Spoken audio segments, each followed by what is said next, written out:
You know what? You're sad, you're on your period, read an Anne book, cry a little. I'll kill one of your favorite characters. I'll kill the character you love the most. Hey, hi, hello, how are you? I'm Pia and welcome to my finishing Anne of Green Gables vlog.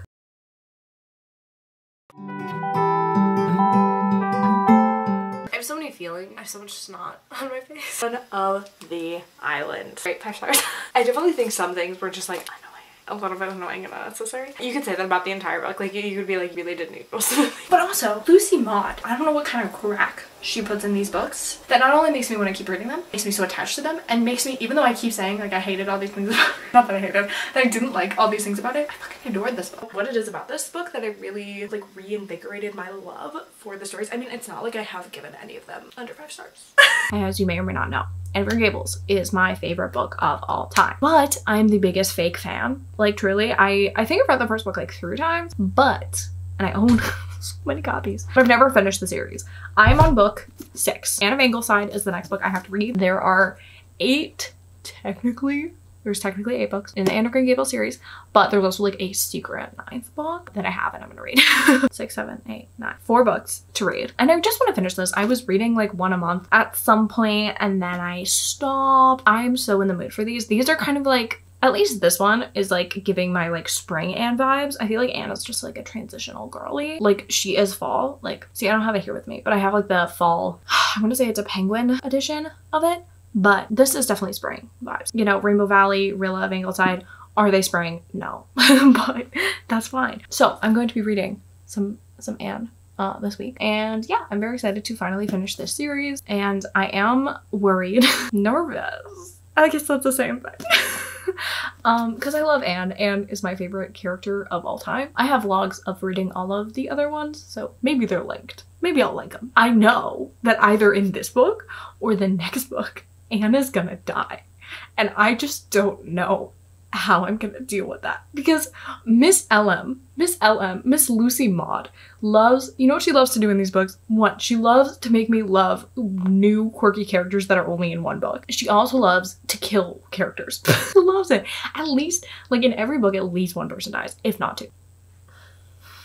I've dealt with a lot of heartbreak in this series and I'm just not ready for more. So this one, let's see what it says. Anne of Ingleside, did I say that? I don't remember. There's never a dull moment for busy, bustling Anne Shirley, who is now the mother of 5 children and has a 6th on the way. Jesus Christ. The blithe children, full of energy and a taste for adventure, seem to be forever getting into scrapes and misunderstandings, and with Gilbert's insufferable aunt wearing out her welcome with a visit that never seems to end, Anne's life is a constant whirl, but despite the endless demands on her time, Anne can think of no place she'd rather be than her beloved home Ingleside, at least not until the day she begins to imagine that her cherished Gilbert doesn't love her anymore. Oh shit. Could it possibly be true? She's a little older, but in her heart, Anne knows she's still the same fiery redhead who came to Green Gables all those years ago. She hasn't changed, but has he? No. You wouldn't do that to me, LM. Lucy.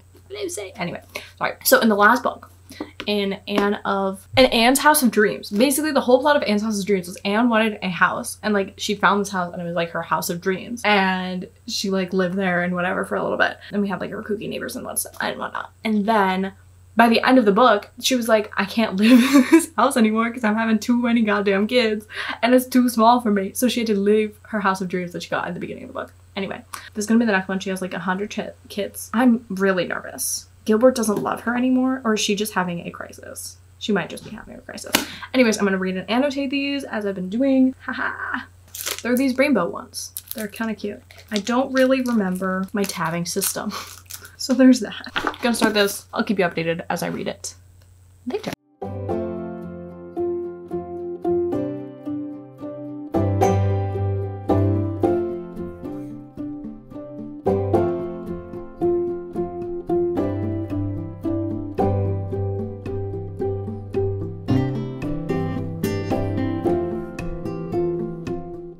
Hello, my friend. It is a new day. It's a new angle. I realize I can put you on my bookshelf. And I think that that's cute of me. I want to talk about Anne of Ingleside. Oh, see, if I put that there, it would have been nice. Anne of Ingleside. Finish this bad boy up. Thoughts, feelings. I tapped it. Obviously, here are the tabs. Not as much as previous books, but also not bad. This book is moving away from Anne as the main character, and that was really evident in this book. We follow her daughters, sons, her children almost as much as we follow her. She's definitely not the main character of this book. As much as I'm loving her kids, like I really, really love them. They are fantastic.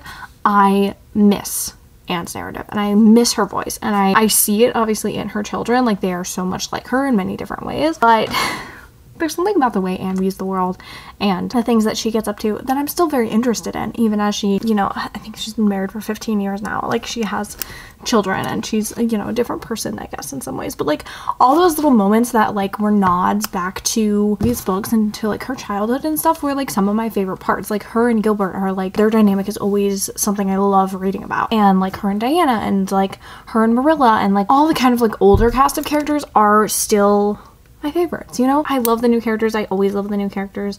And spoiler, did not die in this book. I was very worried. Lucy kept making her sick and I was like, stop. Yeah, she like got sick, quote unquote. Like one of the kids thought she was sick, but she was actually just like having a baby. And then the other time she like actually got sick and I was like, Lucy, Ma, this is the last book with Anne's name in it, so that says something. I'm gonna go grab, I already took it off my bookshelves because I'm planning on reading it, obviously, but Rainbow Valley is the next one, and this one completely diverges from the formula of like someone of something. So this is just Rainbow Valley, you know? Rainbow Valley is like their little like in Ingleside, which is like where they live. The children have named this cute little like hideout place that they have, and they call it Rainbow Valley. And this one I think too like follows the children much more. Specifically, I think we followed almost everyone.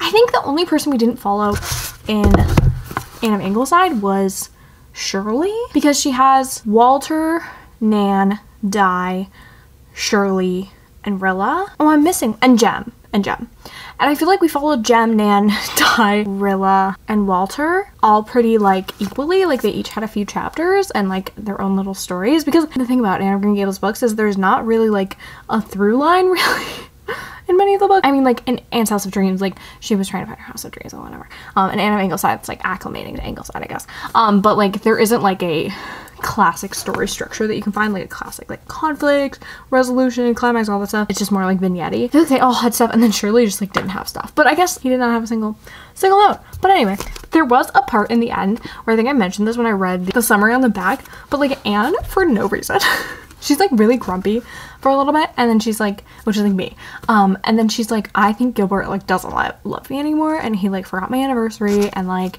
this girl that he was like gonna marry is coming back into town, and like he's so in love with her, and he like doesn't care about me anymore. And I was like, Anne, Shirley Cuthbert Blythe, what are you doing? Like it was so stupid, and it was like literally the last like 30 pages, and I was like, Anne, why are you creating conflict right now? Like you don't need to be. But it was funny.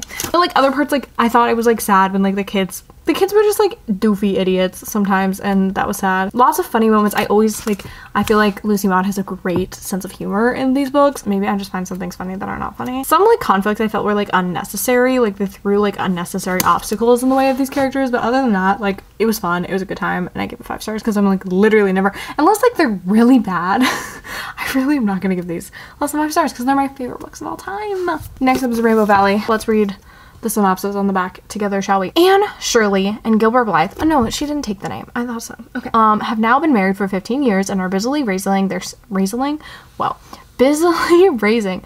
6 high-spirited children in the village of Glen St. Mary. But when a widowed minister, John Meredith, comes to town with his own 4 kids in tow, village life starts to get very complicated indeed. Together, the Blythe and Meredith children hatch schemes in their private hideout, a hollow they call Rainbow Valley. There, they plot to rescue a young runaway named Mary Vance and conspire to keep a pet rooster from the soup pot. But the children's most important scheme involves poor John Meredith himself, who has surprised everyone around him by falling in love once more. When a promise made years ago threatens to derail the widowed minister's plans for the future, the Meredith children, with the help of their new friends the Blythes, decide to take matters into their own hands. That's another thing I love about Anne. She loves matchmaking. And listen, I did not like Emma, but I love that concept. I love a matchmaker. So it seems like her kids are following in her footsteps, which is kind of funny. It also doesn't say a lot about Anne and Gilbert, so I'm definitely seeing them more in the kind of like background. I don't know. So this is the next book we will be starting, and I will keep you updated on my thoughts and feelings as I read it.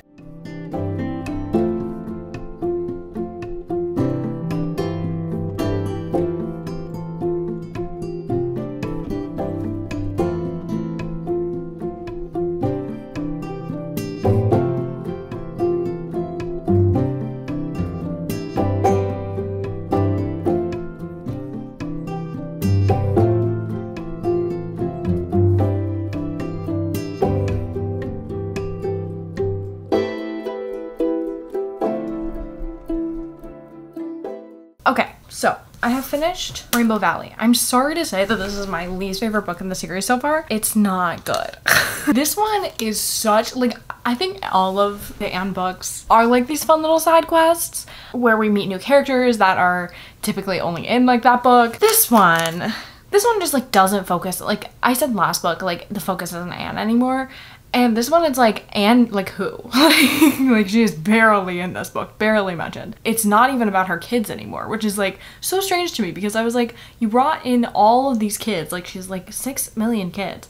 And like, I like that. They're cool. They're extensions of Anne. But this one is just like these random other kids. So we doubled the amount of kids that are here, basically. And like these kids, and they're trying to be good, but they suck. Anyway, there's also like a lot of like Christian guilt in here. a lot of religion.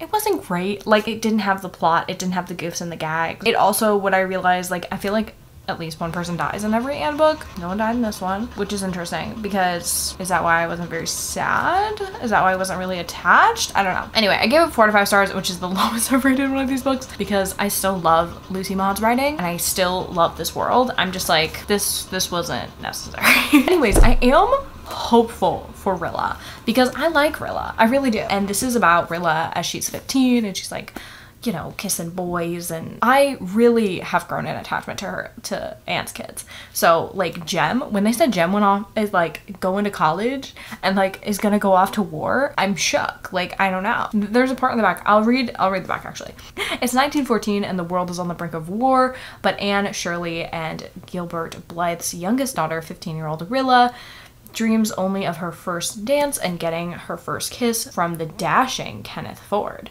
Soon, however, the Blythes' quiet life in sheltered Ingleside is engulfed by Europe's raging conflict, as Rilla's brothers Jem and Walter both enlist, and Rilla finds herself caring for an orphan newborn. What? As the war spreads, the Blythes wait anxiously for word of their absent sons. Oh my god. And a bad omen leads them to conclude that something terrible has happened overseas. Have Jem and Walter been lost like so many valiant young men before them?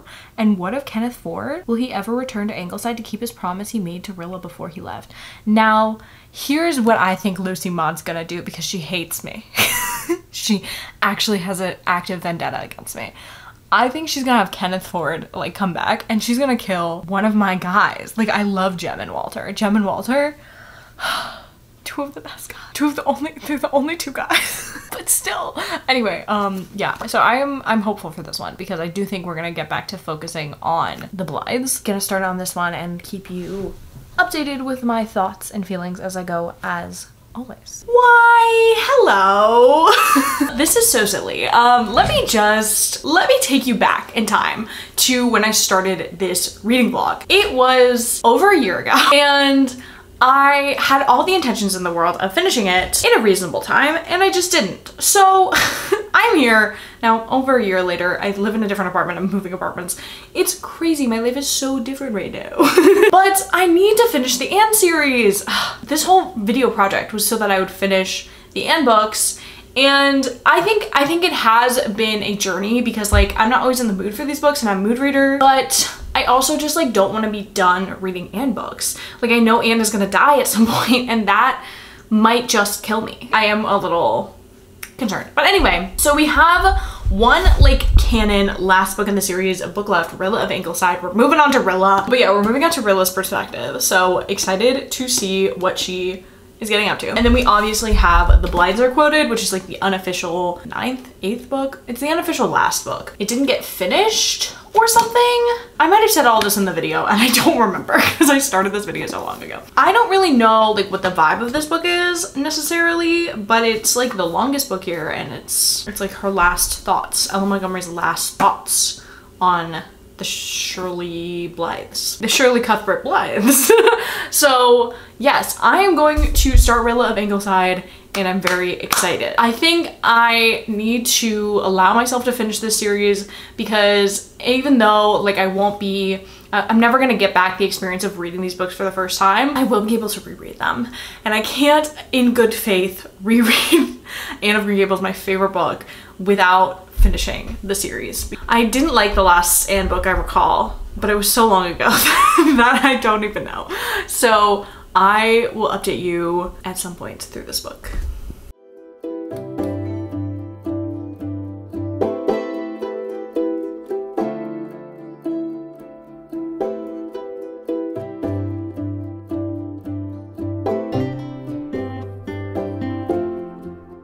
Okay, this is just like so quick, just like first thoughts and impressions because it's been a minute since I've read an Anne book, but I am so like baffled of how Anne is like such a minor character in this book. Obviously I knew it was Rilla's book, but like she's such a minor character and every time she's like talked about, I love her. I love seeing her on page and she like acts just like herself and I love her. I love her being a mother. She's mothering, but she's like referred to as like Mrs. Dr. Blythe and never as Anne.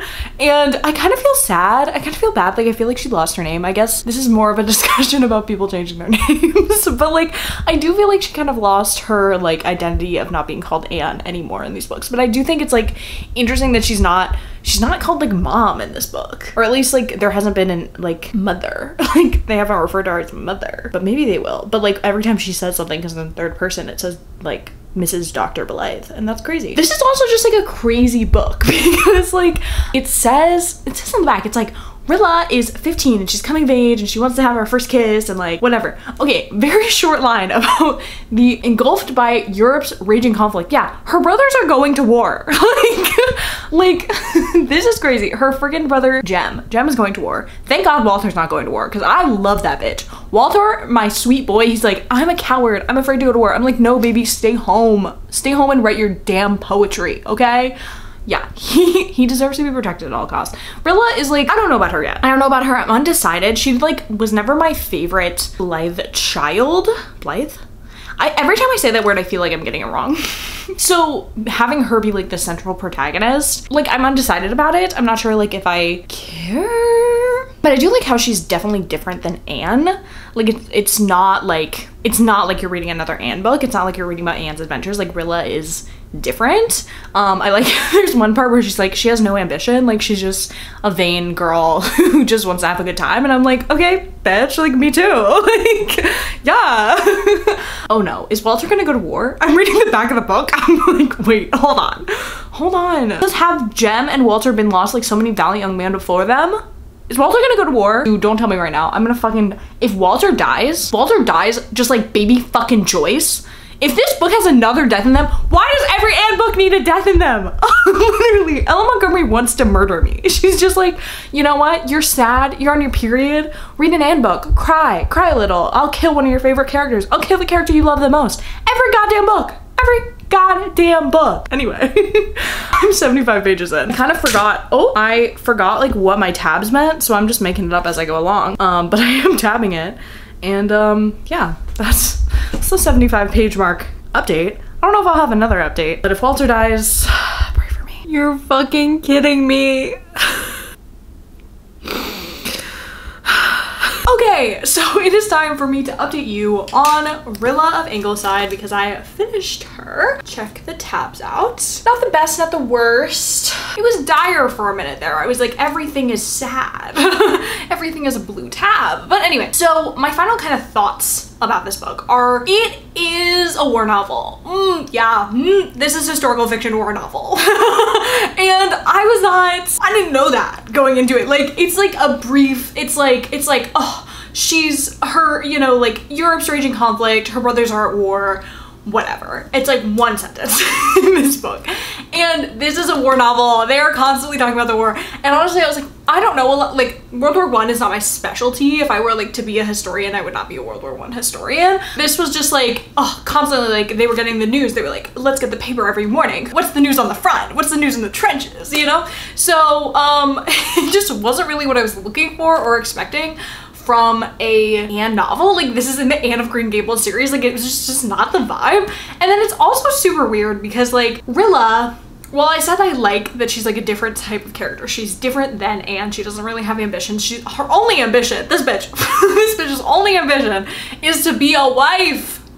Anne could never. She made this kid. Anyway, she gets kind of saddled, is that the word? She kind of gets stuck with taking care of this baby who's like, she calls him her war baby, who's this baby whose like mother dies and his father's at war and he's like a literal like infant, and she comes upon him and she's like, this is my mission, this is my goal in life, I have to take care of him. And like it's a whole thing because she didn't like babies, but anyway, she's like raising this child at 15 years of age and it's just like so insane. And like when she comes home, fucking Gilbert, Dr. Gilbert Blythe is like, you could raise her. Like what? Like he's just like, I'm not gonna help, that's on you, like you can raise them yourself. And I'm like, Gilbert Blythe, I love you, but like what is going on? You're letting your 15-year-old daughter who's doing nothing with her life raise an infant war baby? Like what is going on?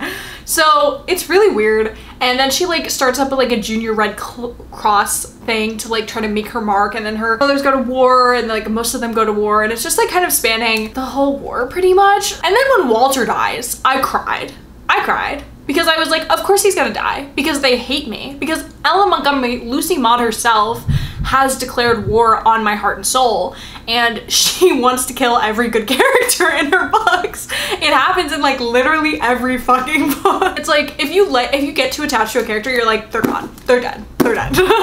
She has given me such like attachment issues because I'm like, I can't get attached to this character, they're gonna die. So I kind of hate her for that, but I do kind of love it because I feel like I'm the same way in my writing. I'm like, oh, you like this character, I'm gonna kill them. So I think that is kind of funny. I think this is kind of like Lucy Maud herself. She likes being called Maud. I think Maud kind of got stuck in the way that like when the pandemic hit, we were all like, are there gonna be books and movies set in the pandemic that are set in 2020? Is the pandemic gonna be a thing in the movies and stuff that is set in 2020? And a lot of people just brush over it. They're just like, didn't have it. But I feel like Lucy Maud was a little bit stuck, and she's like, I can't pretend that World War I wasn't happening. But it just like is not the vibe. Like it is so not the vibe of these books. It was not my favorite. It was not my favorite, but it was fine. I also feel like it was trying to sell me on a romance that I just like wasn't here for. Like her romance with Kenneth, like they meet once at a party and he's like, and they talk, and then they talk a little bit more, and they like send letters back and forth, and then he decides he's gonna go to war, and he's like, and he kisses her, and he's like, don't let anyone ever kiss you again. He's like, only me. And then he goes to war and is like not heard from him for like fucking forever, and then he comes back from war and he's like, so are we doing this thing or like what? It's like, what kind of romance is that? Like what do you mean? So I don't know. I feel I was bamboozled. I think Rilla had some great character growth in this book, but like honestly, I don't know. I honestly, like I was looking at like the books that I have read from the series, and I think like the first 4 are solid, and then they just kind of get worse. Actually, Rainbow Valley was really bad, wasn't it? I don't know, I don't remember.